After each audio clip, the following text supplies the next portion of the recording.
votes, yes. As many? The chair recognizes the honorable member for Killarney. Thank you very much, Mr. Deputy. Maybe you had the same writer,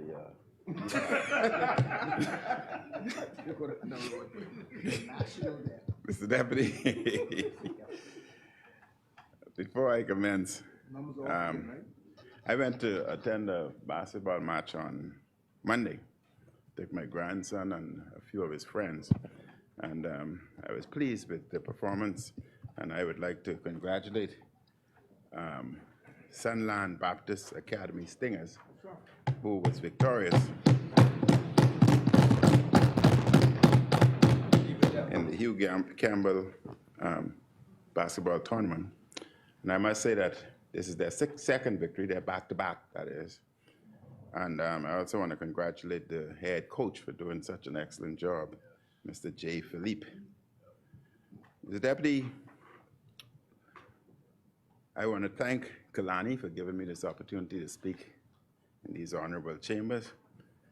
And I will deal with Killarney's issues at the end of my debate, so in the interest of time. But allow me to send condolence out to Reverend Dr. William Thompson on the passing of his wife, Betty.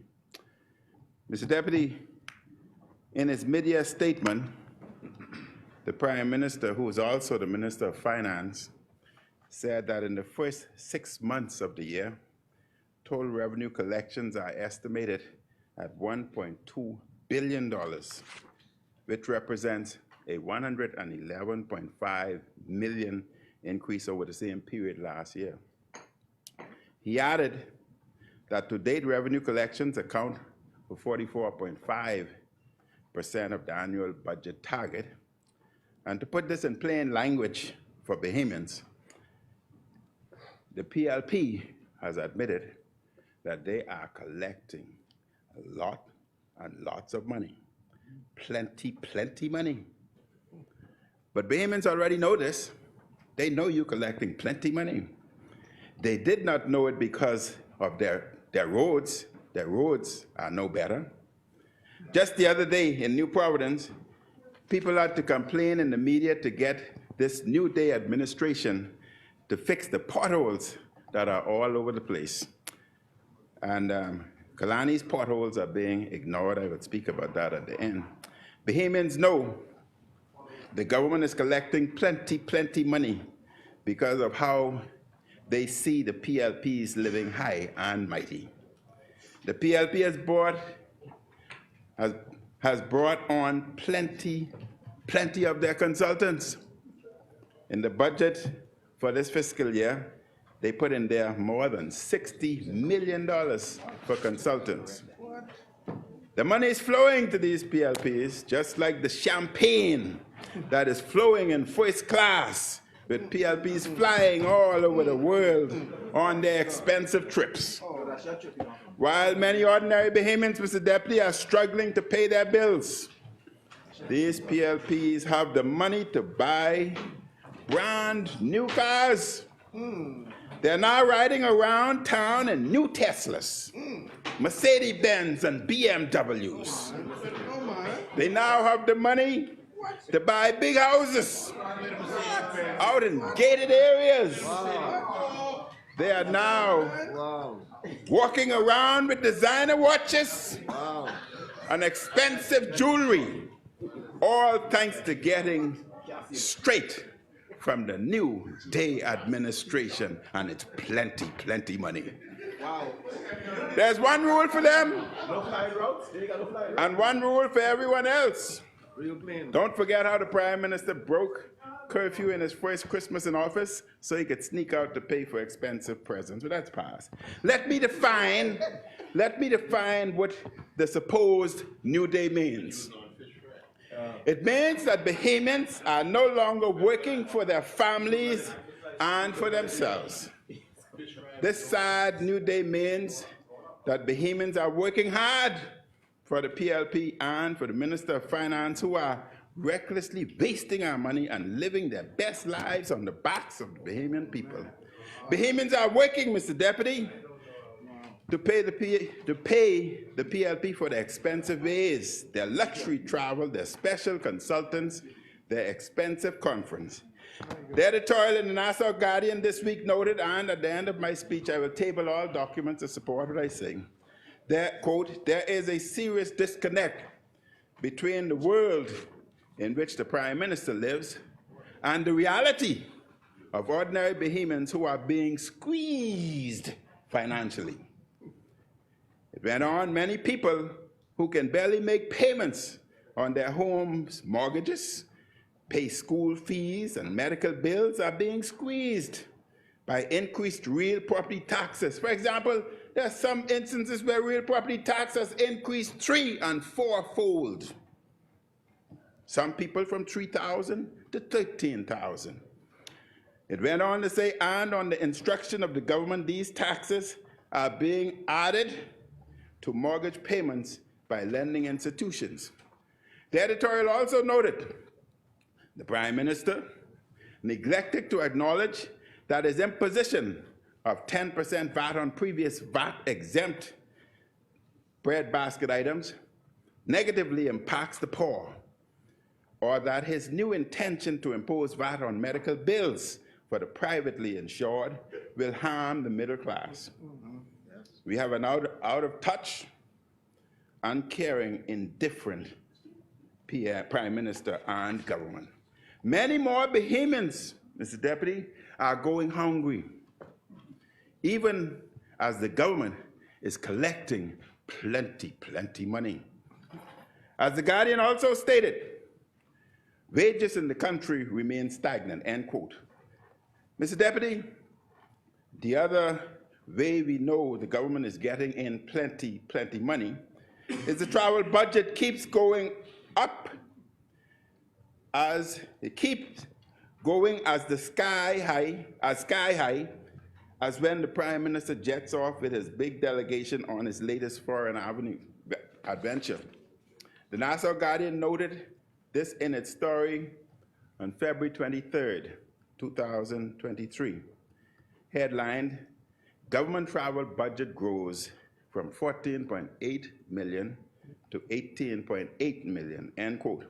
The travel budget for the Office of the Prime Minister has increased by a whopping 1,534,213. And I have said repeatedly, the Prime Minister needs to spend more time at his desk and read, because if that had happened, the mistake he made in here the other day about the deficit, now we must determine who's speaking the truth, but we'll deal with that at another time. Bahamians are losing track of how many times the New Day government has jacked up the travel budget since coming to office. This is the money that helps them to see the world in luxury at the taxpayer's expense. This is the money that pays for the Prime Minister to go to every conference he could find all over the globe. Mr. Deputy, all this money that's coming in is because of the taxes our people are paying. The Prime Minister won't remove the tax of the heartless breadbasket tax. Heartless breadbasket tax he refuses to remove. He will not reduce the gas taxes. In fact, the PLP is getting ready to increase national insurance rates to take more of the people's money. And NIB is a noteworthy entity.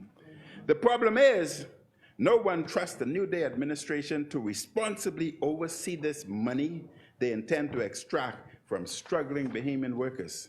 Seeing all these PLPs living in the good life has caused Bahamians to lose trust, and that this administration could be a responsible steward of their tax dollars. And this government is blind and indifferent to the struggles and the needs of the poor. We are instructed in Psalm 34, the Lord hears the cry of the poor. But this Prime Minister and the PLP are deaf to the cries and the needs of the poor Bahamians. The Prime Minister and his government have made the cost of living crisis much more worse. Mr. Deputy, they have introduced the brave Davis inflation on top of the world's inflation. Bread basket items, 10% increase. Prescription drugs, 10% increase. Light bill, cost increase. Cost of running business, increase. Real property tax, threefold increase. Increasing claims on insurance, 10%. Increasing claims on deductible, 10%. Increasing national insurance. They're questioning taking landlords' rental money? Oh my God. Increase in driver's license for some heavy-duty equipment. And they attempted to increase costs on custom brokers, which would, of course, the cost of living to increase even further. My, Mr. Deputy, the brave Davis taxes, I have so much more to name. The brave Davis inflation is really killing us. Because of the tragic and massive failure at BPL, electricity bills are out of control. Here's what the PLP promised, but miserably failed to deliver from their blueprint for change. Quote, within the first 100 days, we will cause a review of BPL operations to reduce costs of electricity, maintain a reliable electricity, and enter into contractual arrangements which would put BPL on a solid financial footing, and most importantly, reduce the cost of living and doing business in the Bahamas, end quote. After many hundreds of days in government, the PLP has instead increased the cost of electricity, the supply is often unreliable, and the cost of living and doing business have spiraled out of control. They have miserably failed to live up to these basic promises, just as they are failing on many fronts. Mr. Deputy, one of the major successes of the last FNM administration was the deal for the new cruise port in the city of Nassau. This $300 million development has the potential to transform our city center. It is scheduled for grand opening in May. The city of Nassau has the potential to be a major economic driver for the country. The majority of our tourist arrivals are cruise arrivals, and the Nassau port is our major port. We must do more now to ensure that Nassau becomes what it should be. There are several components in this. One relates to removing derelict buildings in the city center. I was pleased to hear the Minister of Tourism say the government has issued 9 demolition orders for derelict structures in downtown. My administration started the work of demolishing derelict structures in this area, including the old post office and the Churchill building. Through lawful means and with notice, the government should identify derelict structures in the city of Nassau and ensure that they are demolished. The continued presence of these buildings prevents major development in the city. And once they are removed, the area will look better and there will be interest in buying the cleared land. It is also time for Parliament to pass and for the government to enact legislation more clearly defining the municipal district of the city of Nassau and to empower a statutory body and city manager to run the city. The city needs day-to-day leadership, a funding mechanism, and certain independence to ensure things get done in a timely and organized manner. Beautification and maintenance cannot be a one-time thing. It must be ongoing. This will require a public-private partnership in which landscaping and other such activities are done, perhaps through a private company. Part of the reform of the city also needs to be a more aggressive and consistent policing plan. We cannot have a nice city where Bahamians, visitors, and their families can't enjoy it if the area is not safe. Millions of people come to the port in Nassau each year, and the port developers are doing their part to make it nicer. The Bahamian government must do its part to make it nicer. There were plans for a new central bank, which was ready to go, and which the PLP has stopped. We were planning a new Supreme Court complex on the site of the old post office. What has become of this? We should also revisit plans for the boardwalk along Bay Street and plans for Western Esplanade, Fort Charlotte, and Ara Key. Mr. Deputy, the Prime Minister unsuccessfully attempted to paint a rosy picture of where we are as a country in his mid-year statement. It is true that the state of the public finances has improved since the worst days of the pandemic. At that time, my administration was called upon to save lives and livelihoods.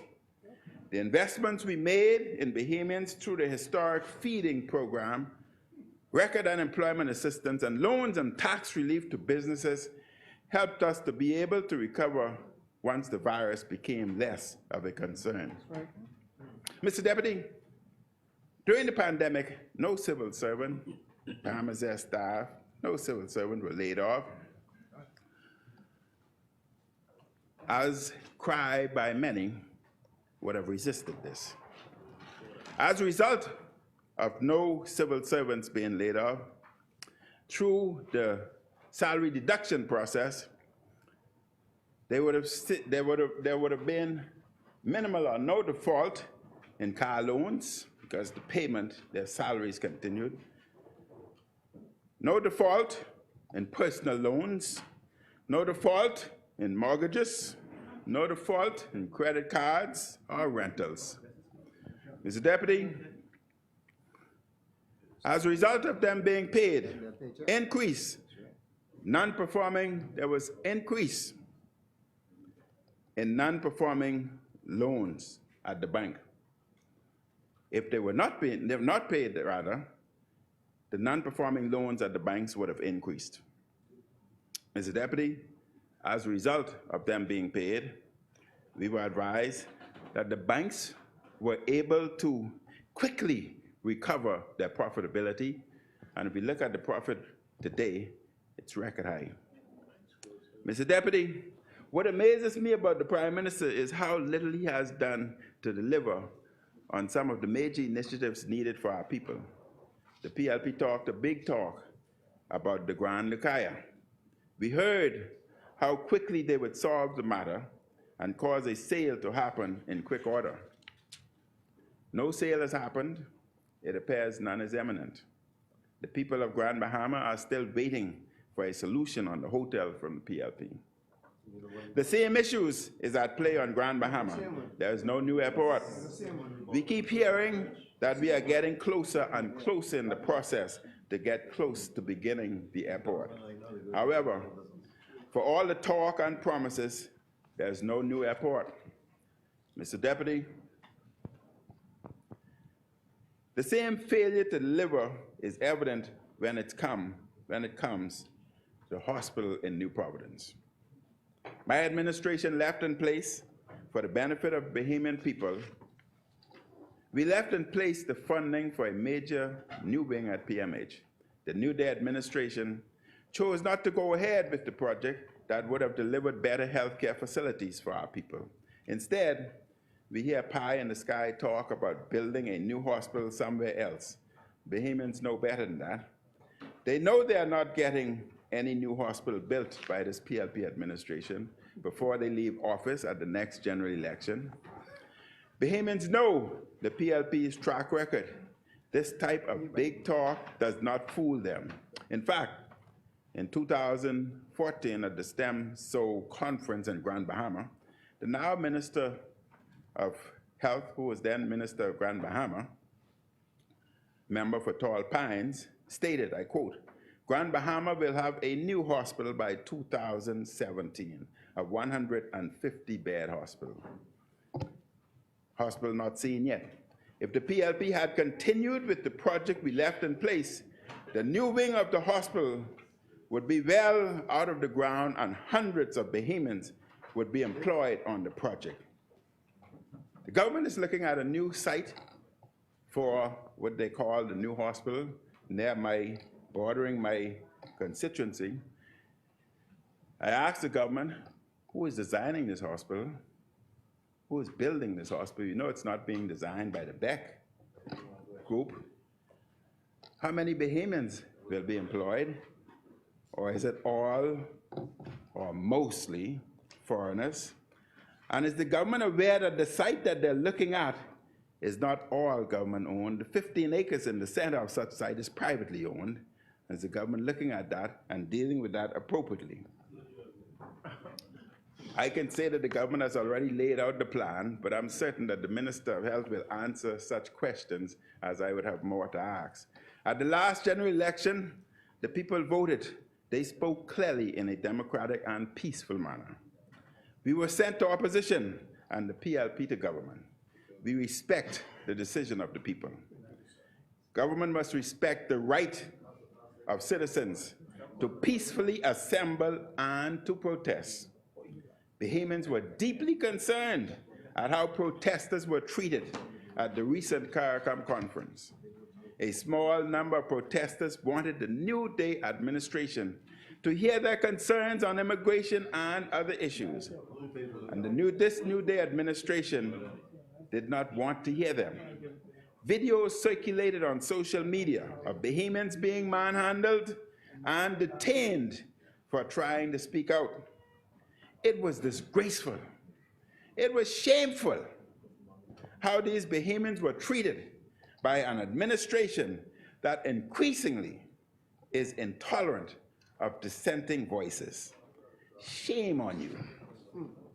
It's as if the Prime Minister no longer wants to see and hear the voices, the cries and the needs of the Bahamian people.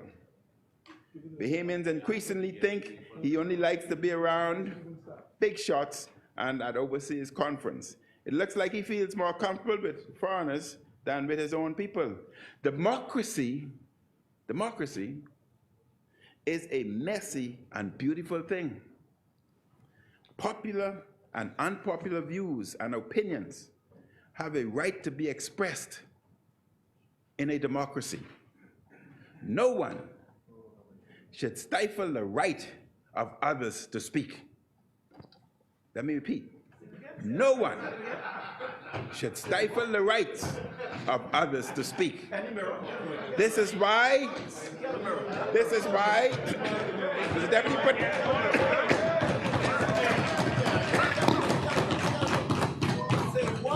put my time back. Put my minute back. Yeah, opposition is good school. That's good choice. I got choked. This is why the FNM freed the broadcast media. One of the great legacies of the FNM is the promotion of free and open exchange for a diversity of voices. There was no justification for manhandling Bahamians at the CARICOM conference in the manner that it occurred. Bahamians are angry at how this administration treated other Bahamians. In a letter to the Nassau Guardian on February 7, 2023, titled, "Trampling on Constitutional Rights," Bishop Walter Hanschel said, quote, "I am appealing to the government of Bahamas to listen to the cries of Bahamian people and do something to bring relief to their pain. I beg our politicians to not ignore the genuine concerns of the people who are now feeling anger, which may escalate to bitterness and rage. If the cries of the people continue to be stifled, we will see much unrest in the future, which we cannot afford," end quote. We in the opposition will be watchful for further undemocratic actions by this New Day administration. Mr. Deputy, last December was the first full year of the New Day administration. In that year, there were 128 murders, which was one of the highest murder totals in our history. Sadly, with the people having no serious crime plan, PLP having no serious crime plan, crime and violence may increase even more. This year has begun with more bloodshed. Just over the weekend in New Providence, police reported that a 10-year-old and a 15-year-old were shot. The shootings continue, the killings continue, the the robberies continue. Rather than bragging as he was in his mid-year statement, the Prime Minister should be ashamed of the failure of his administration on crime. And since the election, all we have gotten from the Prime Minister are meetings and talks and promises after promises on crime. Every few months, when we hit an even worse period, he releases yet another empty statement or convenes a meeting pledging that things will get better. But things don't get better. The robbers keep robbing, the gunmen keep killing. In the PLP's blueprint for change, they pledged, quote, "We also commit to enhancing crime-fighting methodologies in our aggressive war against crime," end quote. Further went on, thus far, Mr. Deputy, they have delivered no crime-fighting methodologies, and there has been no war on crime. Instead, in New Providence, it has been near free rein for the robbers and the gunmen. And in some neighborhoods, mothers are afraid for their children to be outside to play. Fathers fell leaving their homes unattended due to the prevalence of break-ins. How could the Prime Minister boast in his mid-year statement about how good things are when New Providence continues to have high levels of crime and violence? And we are seeing more crime on some islands. The Prime Minister cannot possibly think of the current state of affairs as normal. Bahamians deserve better than this. The PLP and its leader are failing to deliver in the crime fight that they promised in their blueprint. I remind them that a blueprint is only something on a piece of paper. Yes, we need action, not simply more talk or plans that never materialize. Mr. Deputy, in addition to higher light bills and more taxes, the PLP continues to make it more difficult for Bahamian businesses and citizens. The Guardian editorial of this week also quoted, I quote, "Routine services take an inordinate amount of time. No one appears to be in charge, and it is difficult to have any query answered in a timely manner. Delays continue to be experienced, whether obtaining police character references, renewing business licenses, VAT stamping and or recording deeds and documents, and obtaining immigration status, whether work permit, permanent resident status, or citizens. We recommend to the government that it devotes its energy to improving delivery of service to the public, and in these times, increasing revenue reduce." Mr. Deputy, time is running out, I would say that Bahamians need a better day and not more of this new day disaster. As to my constituencies, my parks are continuously being neglected, and we are taking it upon ourselves to clean such parks. Our roadways continues to be littered, and our road on the West Bay corridor opposite Saffron Hill, Mr. Deputy, is being eroded by the sea, and it's only a matter of time before the West Bay opposite Saffron Hill collapses. Already the ministry has placed a ribbon in the area, but that is not sufficient. Our seawall in the Nesbitt area needs to be put in place. It's only a matter of time with a sea surge that the West Bay Street in that area collapses and becomes impassable. It's time that the government deal with it now as opposed to disaster very soon. You cannot continue to ignore our voyages. And I want to remind Killarney residents that our tree planting program continues. The residents, especially those who have just recently moved within the area of months, and extending to all residents, can contact the office where we would be issuing trees free of charge to our residents. And the trees are as follows: avocado, lime, mango, guava, and coconut, a selection of your choice. The potholes, Mr. Deputy, must be repaired, especially a large pothole that I can literally sit in on the Sea View Drive. Mr. Deputy, Killarney is being ignored, and I say my people are asking me to express their concerns when I come to Parliament. Repair our potholes, clean our bridges, fix our parks, fix Bay Street. It's being eroded by the sea. In front of Suffern Hill, it's only a matter of time before the sea comes across.